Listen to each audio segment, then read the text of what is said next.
For those of you making those Olympic slideshows out of still pictures that we can all get off of Google, coupled with your own captions and favorite music, just please stop. No one appreciates what you're doing. Let's keep this site for video. Okay, so this is Matt Pullen, and we're going to talk about the Philidor Defense today.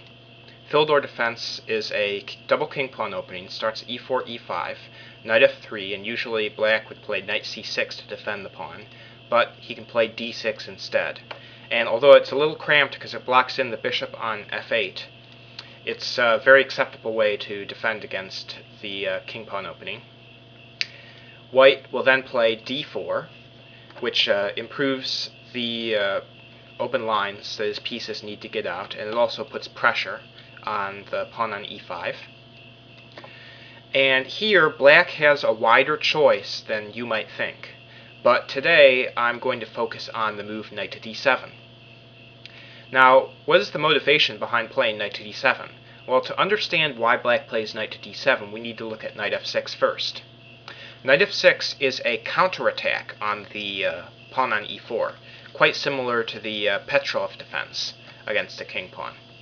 The best way to defend this pawn is to play knight to c3, and now black plays knight to d7 to defend his e5 point, and the game might go as follows: bishop c4 to point at the weak square f7, bishop e7 to prepare castling, guarding black's weak point, then white castles and black throws in c6, aiming to expand on the queen side with pawn to b5, and white prevents that with pawn to a4 and may also play pawn to a5 in the future to try and probe black's queen side and make some weaknesses.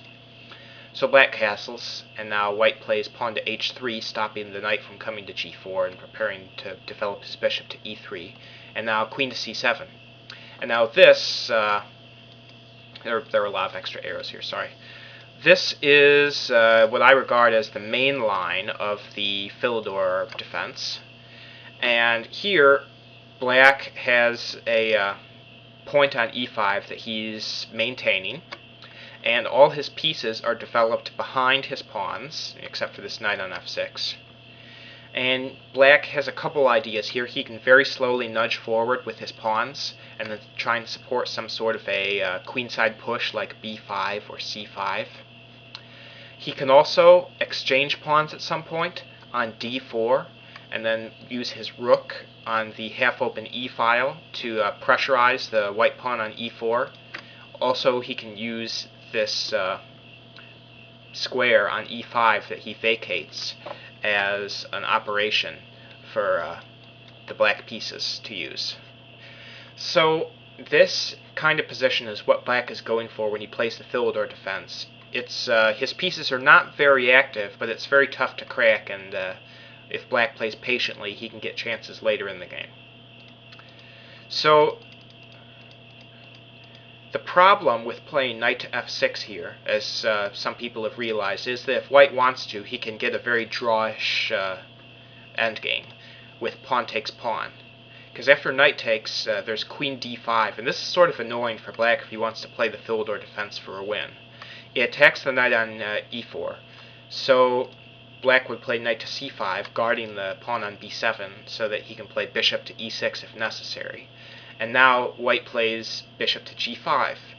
Now, there's a very experimental move that black can use to keep the position complicated, which is queen to d7, which looks sort of ugly because it takes a square away from the knight and also stops the bishop from developing. But it avoids the I don't see any major technical problems with it, and it avoids the simplification that can occur after bishop to e7. For instance, pawn takes pawn, and then queen takes pawn to avoid a isolated queen pawn, and now knight to c3. And with all four of the center pawns traded, and the queen's likely to come off the board very soon, it's very hard for black to create an imbalance, and consequentially very hard for black to play for a win in this position. So that is why the black player will sometimes avoid knight to f6 and play knight to d7, because it avoids the d file becoming opened. So it avoids the trade of queens, and it avoids that whole drawish line that we just saw, because pawn takes pawn, leads to nothing after just pawn takes pawn. White hasn't achieved anything. He's traded the pawn on d4 for black's pawn on d6. So white has actually lost control in that exchange. Instead, white will play bishop to c4. And this defense, black is aiming to get the same type of structure as he did in the mainline Philidor, just through a different move order. But black needs to be very, very careful over the next 3 or 4 moves. Otherwise, he could just end up with a lost position. So this is really a must for both players to know if white is playing against the Philidor defense, or if black is trying to play into the Philidor defense. So here, e takes d is not very dangerous, because after queen takes, there's no knight that can come to c6 to attack the white queen. So that leaves a few moves. Knight f6 looks healthy because it attacks the pawn on e4. It's a counterattack. And if white plays knight c3, then it could lead into the same thing after bishop e7. But no, pawn takes is much stronger. And there are 3 reasonable moves for black here. All of them fail. The knight takes e4 just allows queen to d5. This is the major difference between that and the drawish line that we just showed. Because now the queen is threatening to take on e4 and also the scholar's mate on f7, so black loses a piece here. Now, if d takes e5, then after knight g5, there's no way to prevent white from capturing on f7 with a minor piece. So black is going to lose heavy material here as well. So that leaves knight takes e5. And now white wins a pawn as follows. Knight takes, pawn takes, bishop takes check, king takes, the queen is hanging, but black can get it back with bishop b4 check. However, when white blocks with his queen on d2, bishop takes queen, and now knight takes, and white remains up a pawn. So knight f6 is bad in all lines. Now, bishop e7, I can't tell you how many people have played this bishop e7 move against me on the internet when I was playing on the internet. This move is just wrong. Black, if he plays the Philidor defense, needs to be aware of the theory in this position, and bishop e7 is just a losing move. Because after d takes e, now there are 2 choices. Knight takes e5, and now knight takes, pawn takes. There's no bishop takes f7 because the queen is protected, but there is queen h5, attacking the f and the e pawns. So black would go down a pawn here. Notice that the bishop on e7 prevents black's queen from coming into action and guarding both of those pawns with either queen e7 or queen f6. So the bishop on e7 gets in the way in the context of an attack on the f7 square.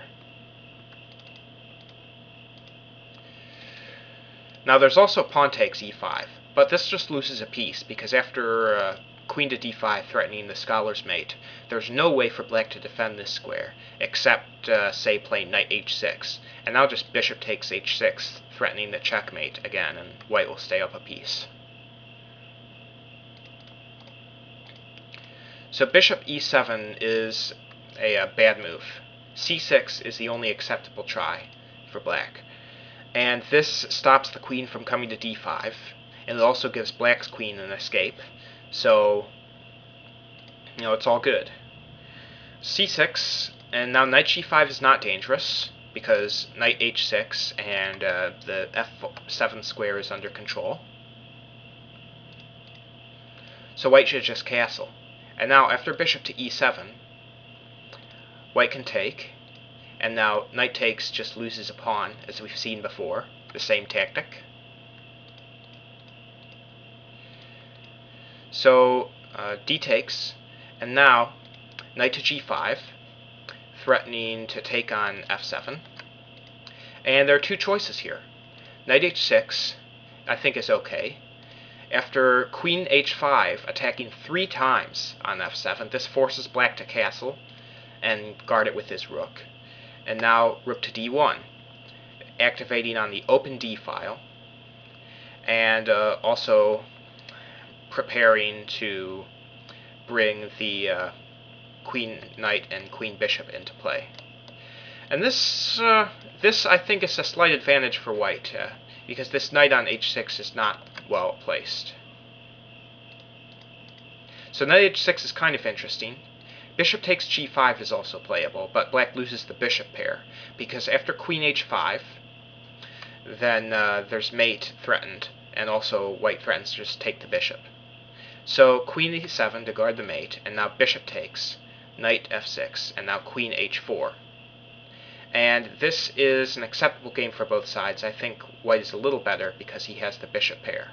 Well, thank you for watching this video on the Philidor Defense Nd7.